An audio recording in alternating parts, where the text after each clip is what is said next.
ఈరోజు దేవుని వాగ్దానం ఆదికాండము 12వ అధ్యాయం 3వ వచనం. భూమి యొక్క సమస్త వంశములు నీయందు ఆశీర్వదించబడును. నా ప్రియ సహోదరులారా, దేవుడు ఈరోజు మీతో మాట్లాడుతూ ఉన్నాడు. ఆయన వాగ్దానం గొప్పది.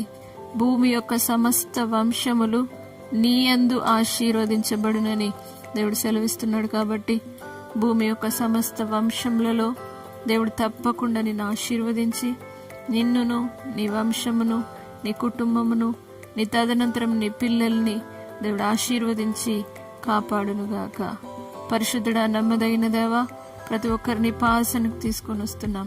భూమి యొక్క సమస్త వంశముల యందు నీ యందు ఆశీర్వదించబడును అని నీ వాక్కు సెలవిచ్చిన విధంగా, అవును ప్రభువా, వీరిని బట్టి, ప్రతి ఒక్కరిని బట్టి దేవా, భూమి యొక్క సమస్త వంశములు ఆశీర్వదిస్తానన్నావు. దేవా, అత్యధిక దీవెనిస్తానన్నావు. నీ యందు కలిగిన ఆశీర్వాదము ప్రతి ఒక్కరి జీవితంలో మెండుగా అనుగ్రహించండి. నీ ప్రత్యక్షతను విడుదల చేసి బలమైన దీవెన కుమ్మరించి ఆశీర్వదించి ఆశీర్వాదం కారకులుగా వారి నుంచి, వారి వంశమును, వారి కుటుంబమును, వారి తదనంతరం వారి పిల్లల్ని, పిల్లల పిల్లల పిల్లల్ని చూసే అనుభవం చేత నింపి భూమి మీద వారు విస్తరింపజేసి వారిని ఆశీర్వదించమని యేసు నామమున నడుచున్నాం తండ్రి. ఆమేన్.